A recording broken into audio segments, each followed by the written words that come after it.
The rain hit the windshield like it had something to say, loud and angry, as Victor Langley sat alone in his luxury car, parked outside the cemetery gate.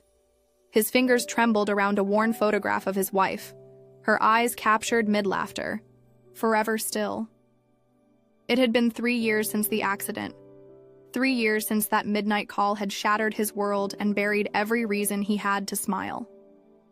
He visited her grave every week without fail, trying to find answers in silence, trying to feel something other than the numbness success could never cure. But today, just as he stepped out with flowers clutched in his fist, a ragged voice from the shadows whispered something that froze him mid-step. "Your wife isn't dead," the girl said, soaked to the bone, her eyes wide with fear and truth. Victor turned sharply, the flowers falling from his hand onto the mud. He stared at her, young, filthy, shaking, but holding his gaze like a mirror to something he couldn't explain. "What did you say?" he asked, his voice low, strained, almost broken.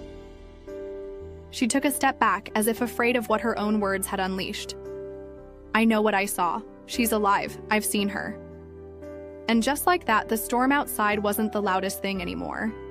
It was the storm now roaring inside Victor's chest. His breath caught somewhere between disbelief and madness, his hands beginning to tremble as his mind screamed to reject what his heart desperately wanted to believe. This couldn't be real. He had identified the body, attended the funeral, stood before 100 mourners who offered hollow condolences. Yet the way the girl looked at him, honest, haunted, pleading, planted a seed of doubt so deep it threatened to break him. "Where?" he demanded, stepping toward her with the urgency of a man whose world was tilting. She flinched but didn't run. "Not here, not safe. They're watching." Victor's instincts as a CEO had built empires, crushed competition, seen through lies. But this didn't feel like a scam. It felt like a ghost reaching out from the grave with warm hands and unfinished business.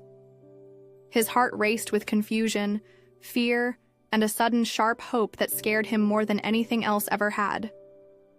"You're going to tell me everything," he said, steadying his breath even as his knees weakened. The girl nodded, biting her lip, glancing around the empty cemetery like they were being hunted. "But if we talk, you'll have to protect me. They don't want the truth out."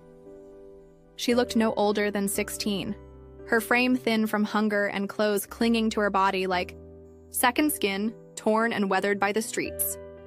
Her hair hung in knotted strands over her eyes, but beneath the grime and tangled mess, there was something unmistakable, an innocence unspoiled by the cruelty of the world around her. She wasn't faking it. Victor could tell. There was a trembling honesty in her voice, a desperate urgency that didn't feel manufactured. She clutched a small backpack against her chest like it was the only thing she had left in the world, as though its contents held her soul. "I didn't want to say anything," she murmured, her voice brittle like glass on the edge of shattering. But I couldn't stop thinking about her face. I saw her weeks ago, in the alley behind the old train station. She looked lost, hurt, but alive. Victor knelt slowly, bringing himself to her eye level, feeling the weight of the universe shift around her words. "Do you know what you're saying?" he asked, not unkindly, but with the heavy doubt of a man standing at the edge of disbelief. She nodded, swallowing hard. "I thought she was a ghost, but I followed her. I heard her cry." She wiped her nose with the back of her sleeve and looked away, shame creeping into her posture. "No one believes me when I say things. They think I'm crazy. Or just hungry. Sometimes both." Victor didn't move. He watched her as she tried to hold her composure. But the years of being unheard, unseen, unloved, it was all there in her shoulders, slumped like a child waiting for blame. "I believe you," he said gently. And she blinked fast like she'd never heard those words before. "Why?" she asked. "You don't even know me." Victor shook his head. "Because I see the truth in your eyes, and because I need to believe it too." She hesitated, as if allowing herself to trust someone was a risk too great to take. "They keep her somewhere," she whispered. "I don't know where, but the man she was with, he's not good. I know evil when I see it." Her voice cracked. "And I think she's scared. Every time I saw her, she looked like she was begging someone to find her, like she was holding on, just in case someone came." Victor's throat tightened. He'd seen that look once, years ago, when his wife was trapped in grief after their miscarriage. He'd seen her beg with her eyes back then, too proud to say the words. She had always been strong, but silence had been her language of pain. He extended a hand, not to command but to comfort. "Come with me. We'll figure this out together." The girl didn't take it immediately. She looked at it like it was a trick, or a door she was too afraid to open. Slowly, cautiously, she reached out and let their fingers touch. "My name is Clara," she said softly. "I don't have a last name. Not anymore." Victor nodded, the pain in her voice striking something ancient and broken within him. "I'm Victor," he replied, "and from now on, you're not alone." The words, simple as they were, struck her harder than he could know, because no one had ever said that to her before. As they walked toward his car, Clara glanced back. At the cemetery, her small shoulders hunched, her eyes reflecting 1,000 things she'd never been able to say. "I sleep near the subway sometimes," she muttered, almost as if confessing. "It's loud and cold, but I feel safer where there's light." Victor listened without interrupting. Every word painted a deeper portrait of her survival. Why? Wasn't just a lost kid. She was a survivor in a world that chewed up girls like her and left their stories untold. And yet somehow she'd carried a truth so heavy it could alter the course of his life. And she had done so alone. Inside the warmth of the luxury car, Clara sat stiffly, her eyes darting to every window like a bird waiting for the cage to shut. Victor didn't speak. He simply drove, letting the silence between them stretch, not with discomfort, but with fragile respect. She reached into her backpack and pulled out a small, torn notebook. "I draw sometimes," she said, offering it, shyly. "Helps me remember the faces I see." She flipped to a page and held it up. Victor's heart nearly stopped. It was her, his wife. The sketch was rough, but the eyes, the shape of her face, the familiar softness of her jawline, it was her, unmistakably her. "How did you draw this?" he whispered, voice breaking. Clara shrugged. "I memorized her face. I was afraid I'd forget." And in that moment, Victor saw not just a girl, but an echo of his own grief. Someone who understood what it meant to hold on to someone with nothing but memory.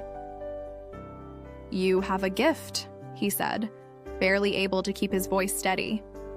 She smiled, small and quick, like a flicker of sunlight on a stormy day. "I used to draw my mom," she said quietly. Before she left, she said I had magic in my hands. Victor swallowed hard, wishing the world had been kinder to this girl. Later that evening, Clara sat on the edge of a velvet couch in Victor's home, staring at the fireplace like it was a dream. She didn't touch anything. She didn't move, unless asked. "You don't have to be afraid here," Victor assured her. She nodded, but fear still lived in her posture. "They always say that," she replied. "But people change when they get bored, or when they get tired of pretending to care." He didn't have an answer for that, because it was true. He had seen it in boardrooms, in politics, in family. People had a strange way of giving up on those who needed them most. As he watched her eat that night, small bites, slow, careful, like she was afraid the food might disappear, Victor felt something unexpected bloom in his chest.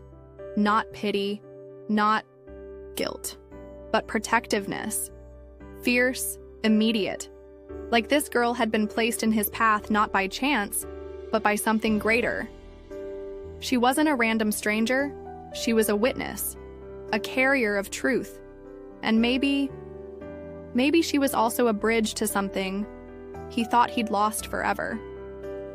For now, all he could do was keep her safe and listen. Because sometimes listening was the most powerful thing you could give someone who had lived in silence. Victor sat alone in his study that night, the fire casting long shadows across the wooden panels and high bookshelves. His mind, usually so sharp and unshakable in boardrooms, now wandered restlessly back to Clara's face. Not just the sketch she'd drawn, but her eyes, those eyes that had seen more pain than any child should bear. He thought of her words, the way she said them without expecting to be believed. For the first time in years, he felt something real stir inside him, a weight heavier than any business deal he had ever closed. It wasn't guilt, it was responsibility. He'd built an empire. On numbers, results, and power, people either served his vision or they were irrelevant. But now he wondered, how many had he walked past who looked just like Clara? How many had whispered truths into the wind, hoping someone would listen and been ignored? He looked around, at the gold-framed degrees, the polished mahogany desk, the untouched wine glass beside him. None of it meant anything, not anymore. Not if someone out there was hurting and he had the power to stop it. Clara hadn't just brought news of his wife. She'd brought something else, a mirror. In that mirror, he saw a man who had been too wrapped in sorrow to look beyond his own pain. His wife had disappeared and he had buried himself in work, convinced that silence was strength. But now he saw the flaw in that. He hadn't searched long enough. He hadn't believed enough. The search had ended when it became too painful. But what if she had still been out there waiting, just like Clara said? And what if he had given up when she hadn't? That thought struck him like lightning. He stood, heart pounding, not with fear, but with purpose. There was still time to make this right. He walked back into the hallway where Clara had fallen asleep, on the couch, curled up with her backpack still held tight in her arms. The sight of her, so small, so guarded, broke something inside him. He knelt beside her and whispered, "You did a brave thing, Clara. You spoke when you didn't have to." Her eyes fluttered open, and she looked at him, confused, unsure, if she'd done the right thing. "Am I in trouble?" she asked. "No," he said firmly. "You're changing lives." And in that moment, he meant it. Not just hers, not just his wife's, his own. The next morning, Victor canceled every meeting, silenced his phone, and turned his full attention to Clara. He sat with her at the table, asked her to tell him everything she remembered. Every street corner, every face, every whisper of the man she saw with his wife. Clara spoke slowly, carefully, as if afraid to break the fragile connection between them. He listened with the kind of intensity he'd only ever reserved for billion-dollar deals. And when she finished, he said only this: "You've given me more than any consultant, lawyer, or expert ever has." That's when she smiled, a real one. The first he had seen. He realized then that the world measured success in the wrong ways: money, status, control. But what if the true measure of a man was how he treated the forgotten, how he listened to the invisible? Clara wasn't just a homeless girl. She was someone's daughter, someone's hope. And perhaps in this broken moment, she had become his compass. A quiet guide sent to remind him of who he once was, before the losses, before the walls. He saw now how far he'd drifted. And for the first time, he didn't just want to fix things. He needed to change. Victor called his private investigator, not to demand answers, but to ask for help, with humility. "There's a girl who's seen my wife," he explained. "She's not a professional, but I believe her more than I've believed anyone in years." The investigator hesitated, surprised by Victor's tone. "We'll treat her account with respect," he assured. "Start from her memory, work outward." And that's how it began.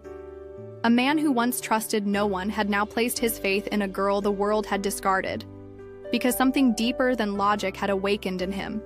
Something moral. Something human. As the investigation began, Victor didn't return to work. He stayed close to Clara, protecting her, listening to her, giving her back pieces of herself that the world had tried to take.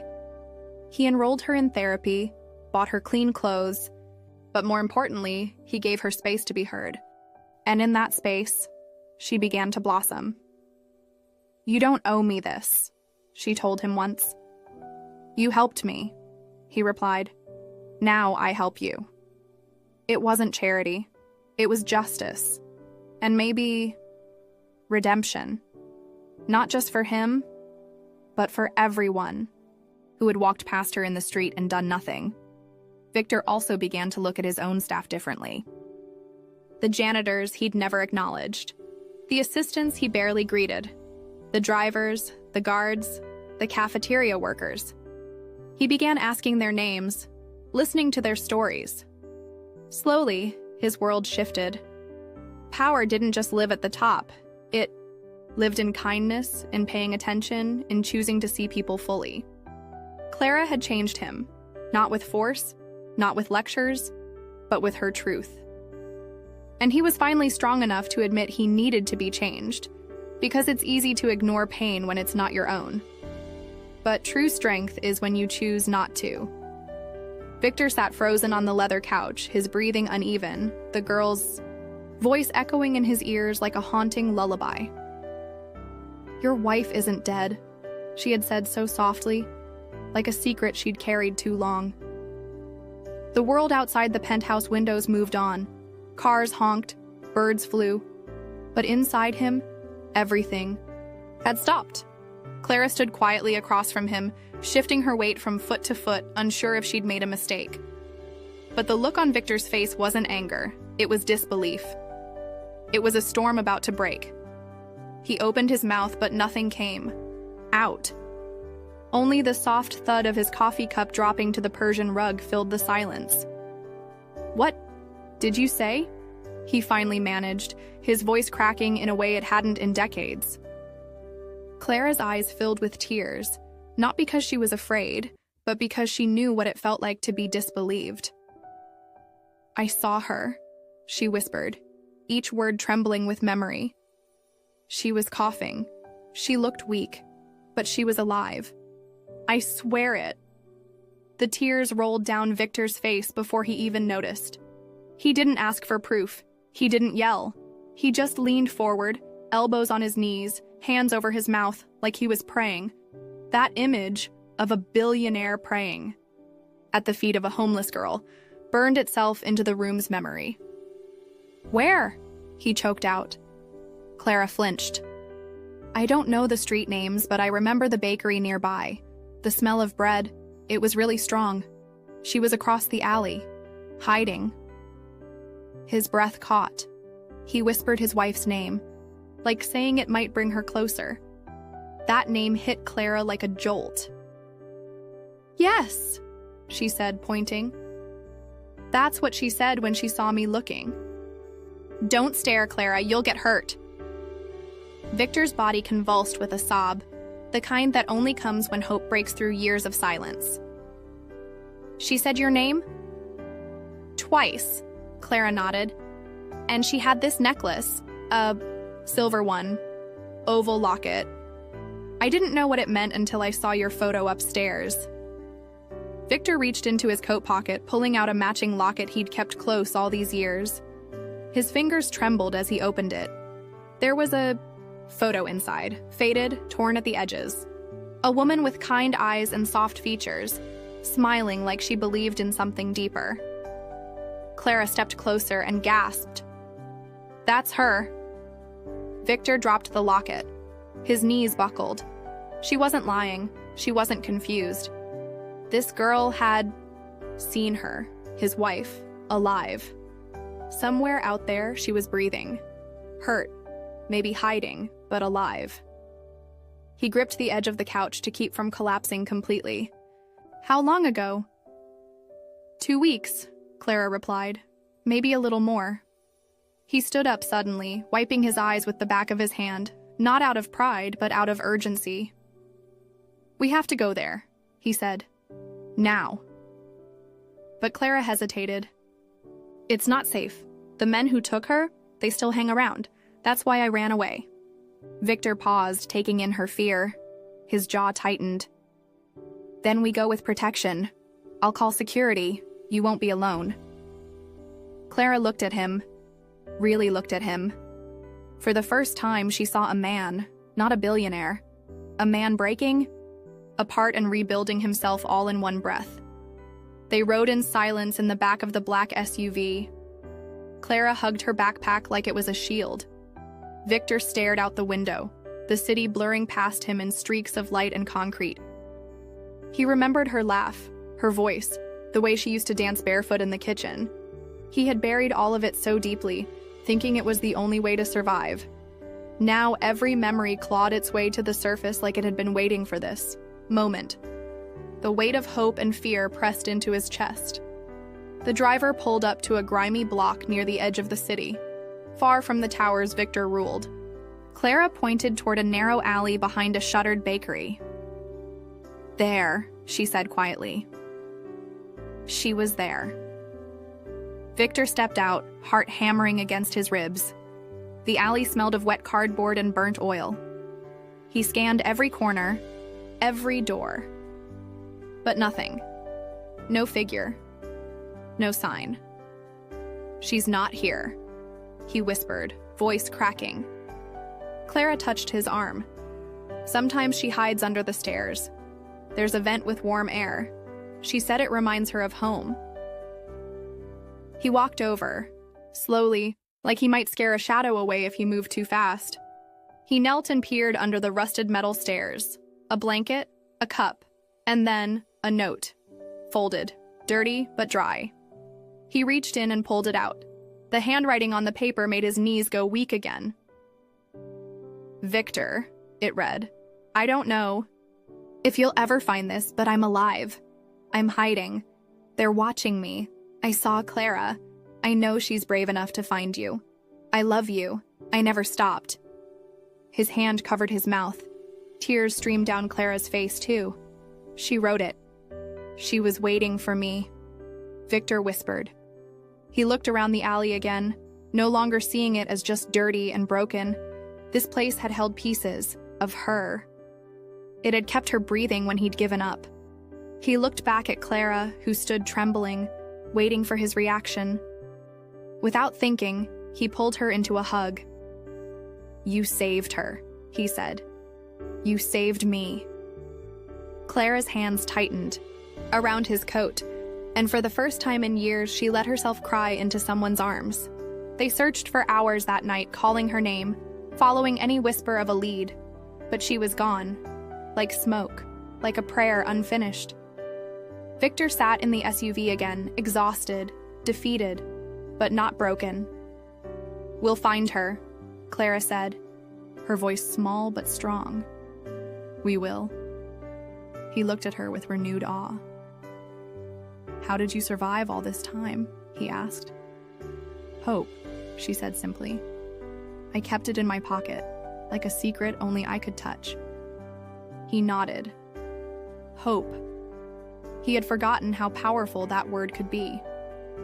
He brought Clara back to his home that night, not as a guest, but as family. He had a room prepared for her, clean sheets, a nightlight.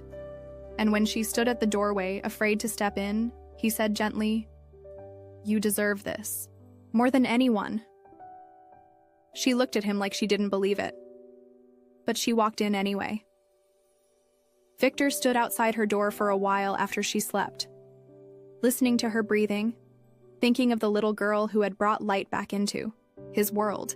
He whispered, "Thank you," to the darkness. The next morning, he called in every resource he had. He wasn't just a grieving husband anymore. He was a man on a mission. Flyers, surveillance footage, anonymous tips. He poured his wealth into the streets, not to display power, but to find truth. For the first time, money didn't feel hollow. It felt like justice. His board called to ask about missed meetings. His assistant reminded him of deals falling through. He ignored them all. None of it mattered. "My wife is alive," he said. That's the only deal I care about. A week passed. Then another. Still no sign. Clara began to worry she had failed him, but he reassured her every night at dinner. "You brought her back to me," he said, "even if only in hope. That's more than anyone else did." They sat together in silence sometimes, just breathing, just healing. She drew pictures again. He listened to music his wife used to play. Life hadn't come back fully, but the sparks were there. Small embers glowing in the ashes of the past, waiting to ignite. They were becoming a team, a family, even in pain. Then, one rainy afternoon, the call came. "We found her," the investigator said. "She's at a women's shelter downtown. She's alive, but weak, afraid." Victor dropped the phone and ran, Clara behind him. The drive felt like a dream, each raindrop on the window a heartbeat. When they arrived, he nearly burst through the shelter doors. "I'm here for her," he said. The nurse nodded, already informed. "She's waiting in room 3, but be gentle. She's scared." Victor nodded, every breath now a battle between hope and heartbreak. He opened the door slowly, and there she was, thin, pale. But those eyes, those beautiful eyes, looked up and locked onto his. "Victor," she whispered. His heart exploded. "It's me," he said, stepping forward, voice trembling. "It's really me." She stood, slowly, like gravity was holding her back. But then she ran, fell into his arms, and time collapsed.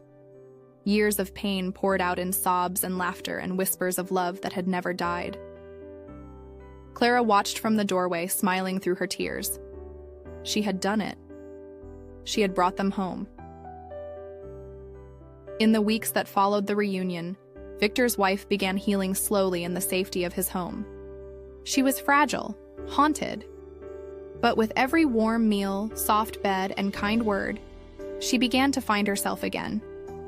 Victor never left her side, holding her hand as if afraid she'd disappear again. But while all eyes were on her recovery, Clara quietly began to fade into the background. She didn't want attention. She didn't want praise. She just wanted them to be whole again, even if it meant stepping away unseen. Victor would call her for dinner, but sometimes she'd pretend to nap. She didn't want to intrude on the moments they were rebuilding. He and his wife needed space, and Clara knew what it felt like to be in the way. She watched them from the staircase sometimes, laughing together over old memories, crying softly at night, and in those moments she knew her mission was complete. She had brought light back into their world. But now, her presence felt like a flickering candle beside a sunrise, unnecessary, dim. So she began to do what she always had: clean in silence, walk quietly, disappear in plain sight. She folded blankets, tidied rooms, and left little notes of encouragement by the coffee machine. "You're doing great," one read. "She's smiling more," said another. But she never signed them. Victor assumed they were from the staff. He never questioned it. Clara's heart ached, but she smiled anyway. Because some sacrifices aren't loud, some heroes don't wear medals. They just step back when it's time. One night, as Victor tucked his wife in, Clara stood outside their door with a small bag over her shoulder. She had decided. It was time to go. Not because she wasn't loved, but because they didn't need her anymore. Not in the way they had. And her space here could be someone else's shelter now. She walked toward the front door silently, turning back once to memorize the warmth of the home. Just as her fingers reached for the handle, she heard a voice behind her. "Where are you going?" It was Victor. She froze. "I thought I should leave before the morning." Quietly.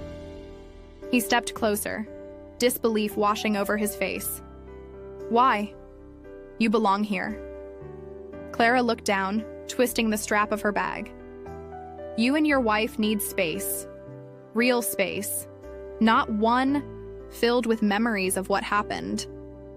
I'm just the reminder." Victor's eyes softened with understanding, and pain. No, Clara.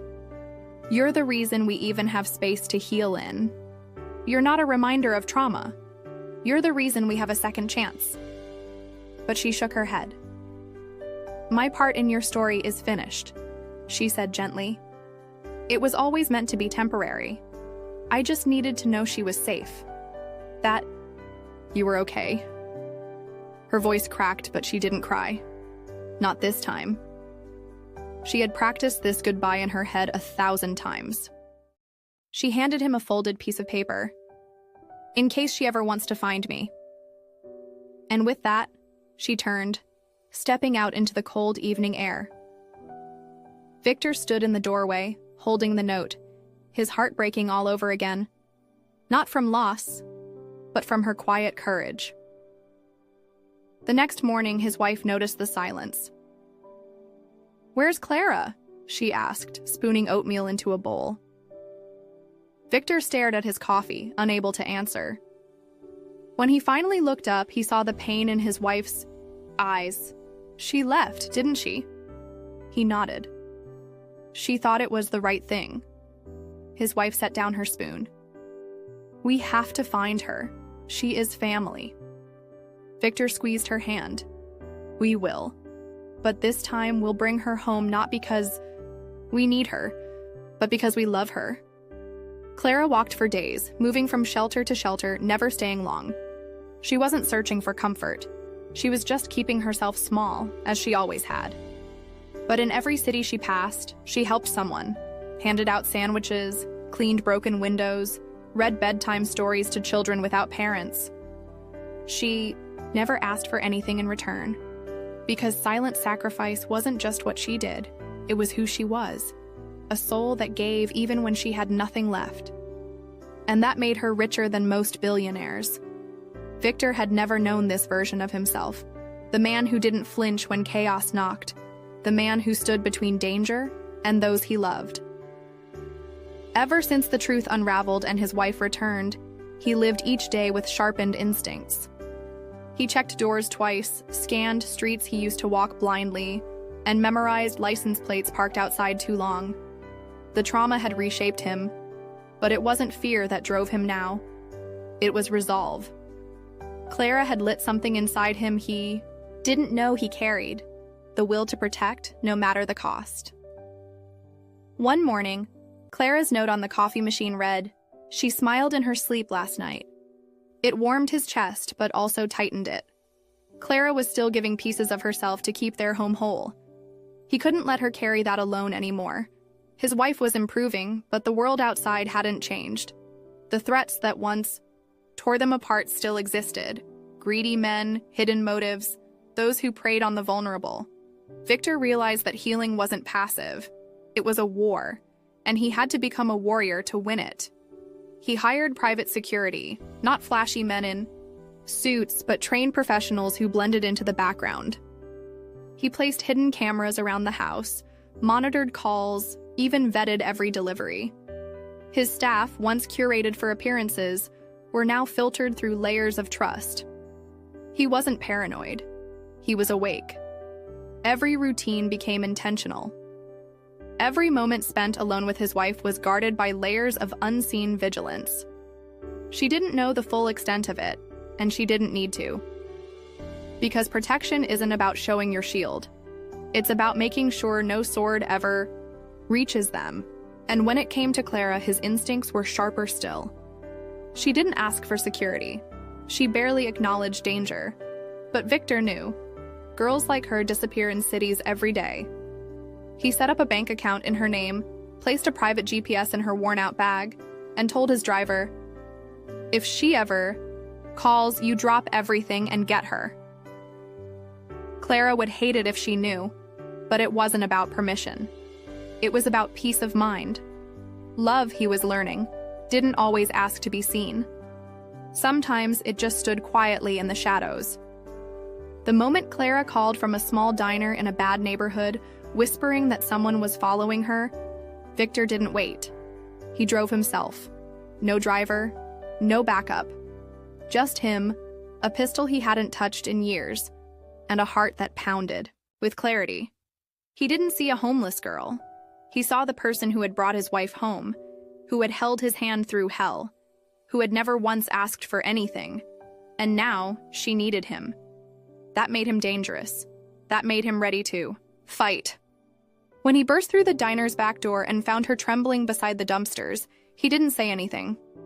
He wrapped his arms around her, shielding her from the wind and the world. "You're safe now," he said, voice low but fierce. She tried to apologize. He cut her off. "Don't. Not ever again. You don't need to be sorry for needing someone." It wasn't just a rescue. It was a vow. That no matter what came next, no matter how the story twisted, she would never again face the dark alone. Back at the estate, his wife waited with a blanket and hot tea. No questions, no judgment, just open arms. Clara looked at them both, tears slipping down her face. Victor held one of her hands, his wife the other. "This is your home too," she whispered. That night, Victor sat by their bedroom window, watching the moon, his phone still in hand. He knew storms would come again, but this time he was no longer the man who stood helpless in the rain. He was the roof, the shelter, the one who wouldn't break again. His staff noticed the change. He spoke less, observed more. He had a gentleness for his wife, a quiet reverence for Clara, but a fire in his tone when talking about their safety. His board of directors questioned his distance from work, his absence from meetings. He told them bluntly, "Family isn't a distraction. It's the only reason any of this matters." And just like that, they stopped asking, because there was something unshakable in his conviction. They could see it in his eyes, the resolve of a man who'd already lost everything once and refused to lose it again. Victor's regret didn't come all at once. It seeped in slowly, like rain through a cracked roof he didn't know was broken. For years, he had worn his success like armor, believing wealth could fix anything. He bought silence, managed appearances, and dismissed discomfort as weakness. When his wife went missing, he buried the pain under mergers and market gains. But the night Clara whispered the truth, "Your wife isn't dead," the dam broke. He realized that in trying to bury his grief, he had buried her too. Not just her memory, but the search, the hope, the love. He remembered the last fight before. She disappeared. She had asked for his time, not his money. She cried in their kitchen, pleading for him to listen. But he checked his watch, took a call, walked out. That image haunted him more than the funeral. It was worse than the empty casket, worse than the sympathy cards. Because in that moment, she was still there, still reachable. And he chose business over her breaking voice. Regret like that doesn't sting, it crushes. And when he found her alive, thin and hollow in a hospital bed, he couldn't meet her eyes. He apologized every day in 1,000 silent ways. Through gentle touches, slow conversations, relearning the way she liked her tea. But words?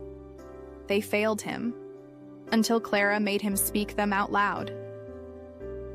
"You loved her with conditions," she said softly, "but she loved you without any." That shattered something in him. He knelt at his wife's bedside, his voice breaking for the first time in years.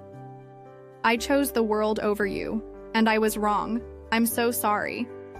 She didn't respond right away, just squeezed his hand. And that squeeze was the first thread of redemption. Victor started changing, not with grand gestures, but in the small, mundane choices he used to ignore.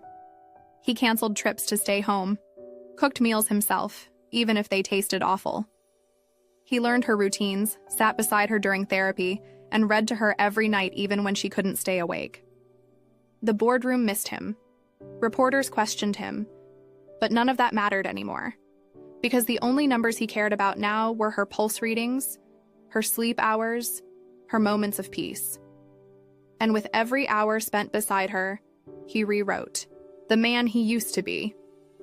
He began funding shelters under Clara's name, not for publicity, but for penance. He didn't want a ribbon-cutting photo. He wanted to undo the blindness that let him walk past the broken-hearted for years. Clara helped him design a space for women and children, quiet and safe, with warm meals and soft lights. "This is what healing looks like," she told him. He watched her smile, a real one, and felt something new. Not pride, not validation, but grace. The kind that comes when you finally stop running from who you were and start walking toward who you want to be. One afternoon, his wife asked him, "Do you think we can ever be the same again?" He looked at her, really looked, and said, "No. But maybe we can be something better." She smiled, tears in her eyes. Not because the pain was gone, but because the man in front of her was finally real, vulnerable, present, redeemed. And that redemption didn't come from saving her. It came from changing himself, from choosing softness where he once chose control, from holding hands instead of grudges, and from never letting another second pass without meaning. Even his son noticed. "You listen now," he said one night at dinner. "You never used to." Victor swallowed hard. "I'm learning," he said quietly. Redemption wasn't about erasing the past. It was about owning it and showing up differently in the present. He wasn't a perfect husband or father or friend, but he was trying, every single day. And slowly, the people around him began to trust that. His wife began laughing again. Clara began resting. His son started calling him just to talk. These weren't miracles. They were earned. Through presence. Through patience. Through pain. And when people asked what changed him, he never said, "finding my wife." He said, "losing who I was." Because sometimes the only way to become who you're meant to be is to completely fall apart first. To stand in the ashes of your old self and choose to rebuild with different bricks. Not gold, but honesty. Not granite, but grace. And in that rebuilding, Victor found his redemption. Not through wealth, not through power, but through the simplest vow: "I won't leave again. I'm here now, fully, finally." The hospital hallway echoed with every step Victor took. He had held on to hope, but what he was about to face now felt heavier than anything he'd built or bought in his life. Clara, the homeless girl who had cracked open the door to this impossible truth, stood beside him silently. The nurse ahead turned slowly, as if time itself had thickened. Victor's heart pounded in his ears. They stopped at room 319. "She's inside," Clara whispered, "but you should know, she might not remember you." That line tore through him sharper than any boardroom betrayal ever had. He pushed the door slowly, expecting something between a miracle and a nightmare. And there she was, thin, fragile, propped up by pillows, alive, his wife, his missing heart. The machine beeped beside her. She stared out the window, lost. He stepped in. "Ariana?" Her head moved slightly, but her eyes didn't register. His voice cracked again. "It's me. It's Victor." No reply, just silence and breath. Then her lips twitched. A pause. A single word. "Victor?" That moment wasn't loud, it wasn't dramatic, but it shattered everything inside him with quiet thunder. Later, Clara sat with the doctor, tears welling in her eyes. "I found her at a bus station 3 years ago. She didn't know who she was. She'd been hurt. Something about her felt familiar, but I couldn't place it, until I saw her old photo on the newspaper Victor dropped." The doctor looked at her. "Why didn't you tell anyone sooner?" Clara shrugged, pain stretching across her young face. "She was scared. I promised I wouldn't leave her. I didn't want to lose her trust, so I waited, until she asked me to find him." That kind of loyalty can't be bought. Victor, meanwhile, stayed by Ariana's side day and night. Weeks passed. She started remembering fragments, a laugh, a song, the scent of home. The real suspense wasn't in whether she was alive. It was whether love could survive broken memories, lost years, and a man who had once let go too soon. But every time he walked in, she smiled a little more. Every time he held her hand, her grip grew stronger. Until one day she looked at him and whispered, "I knew you'd come. I just didn't know when." He broke down, and in that breakdown was a rising. The inspiration wasn't in the miracle of survival. It was in the miracle of effort. Of Clara, who chose compassion over comfort. Of Ariana, who chose hope over fear. And of Victor, who chose redemption over reputation. They weren't heroes because they never broke. They were heroes because they did, and got back up anyway. The story spread, first in whispers, then in headlines. But none of that mattered to them. What mattered was that a girl nobody saw became the bridge to a love everyone thought was lost. And a man who had everything finally became someone worth everything. Ariana stood barefoot on the grass of their old backyard, sunlight kissing her cheeks as Victor watched from a few steps away, afraid to blink and lose the moment. She turned toward him with a small smile, the kind she used to give when life felt simple. "I remember this place," she said softly. Victor swallowed the lump in his throat. "You planted those flowers," he whispered, pointing. She nodded slowly, eyes glistening. "And you hated how I overwatered them." They both laughed, and for the first time in years, it didn't feel like they were chasing the past. It felt like they were standing in it. Lara was sitting on the porch, watching quietly.